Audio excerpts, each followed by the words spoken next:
Cessez l'intermédiaire. Les députés se suivent. Voilà, donc moi je voulais vous remercier, bien sûr, les présidents et les intervenants pour les propos que vous nous avez tenus sur une question majeure qui est celle du référendum. Je voulais quand même dire à Monsieur Giraud que si les universitaires ne vous écoutent pas, les élus, en tout cas, vous écoutent avec beaucoup d'attention. S'agissant du référendum, je vous souhaiterais faire une remarque, c'est que le référendum d'initiative populaire, celui qui résulte de 2008, est en fait un référendum d'initiative parlementaire, et que ce n'est pas en votant des dispositifs de cette nature que l'on va retisser un lien de confiance avec les citoyens.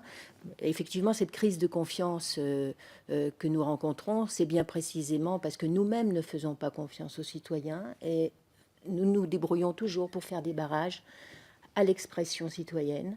Nous avons peur de l'expression citoyenne, alors qu'au contraire, elle vient enrichir notre réflexion. Je pense également que le référendum est un outil tout à fait indispensable, mais il doit s'inscrire dans une refonte beaucoup plus large de notre système politique. Ça serait, comme on le dit, un sparadrap sur une jambe de bois. Je crois qu'il faut que les élus se posent la question de la limite de la démocratie représentative et ne considèrent pas celle-ci comme exclusive de tout retour vers le citoyen.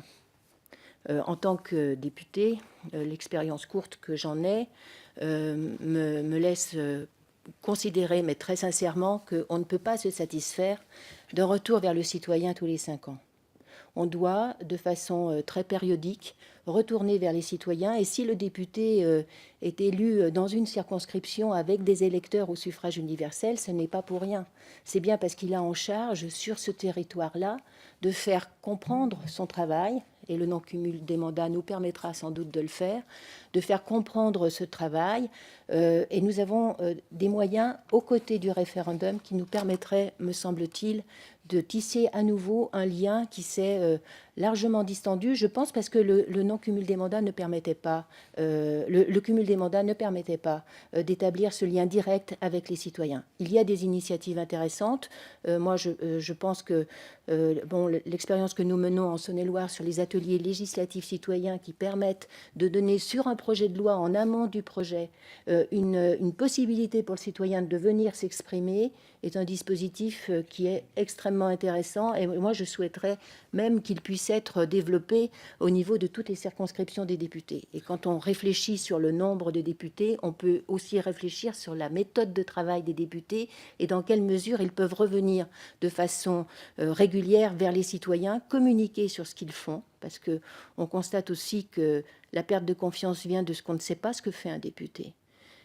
On ne sait pas ce qu'il fait à l'Assemblée nationale, on ne sait pas en quoi consiste son travail, ses responsabilités, sa marge de manœuvre, et nous devons expliquer ça aux citoyens, parce que la confiance résulte de la bonne connaissance que nous pouvons avoir de nos élus politiques. Donc, ce que je voulais dire, c'est que je suis tout à fait intéressée par le modèle suisse, même si je pense que la transposition n'est pas possible.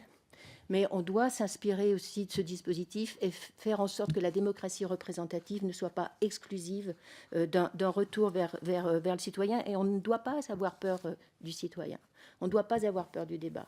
Je pense que quand le ministre va sur un territoire, il ne doit pas se contenter d'un discours proclamatoire, mais bien au contraire, avoir dans un temps de son déplacement une rencontre avec les citoyens, un débat, peut-être musclé, mais c'est à ce titre-là que l'on gagne la confiance des citoyens. Moi, pour finir, je vous dirais que dans ma permanence, je rencontre des gens qui ont confiance en moi puisqu'ils viennent me trouver. Et puis, dans le même temps, je découvre effectivement la crise de confiance qui nous concerne.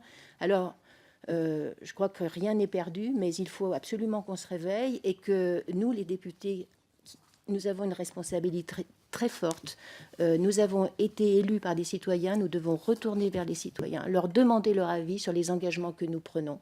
C'est le sens de cette élection à laquelle nous nous soumettons régulièrement.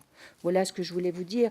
Bon, je pense que si on craint que le référendum soit un plébiscite, c'est parce que le problème est mal posé. Parce qu'on a un référendum d'initiative parlementaire, en réalité.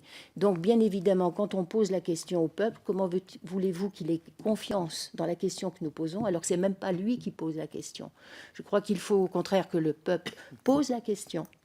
Et à ce moment-là, ça ne sera plus un plébiscite. Voilà les quelques observations que je voulais faire sur ce point. Cécile.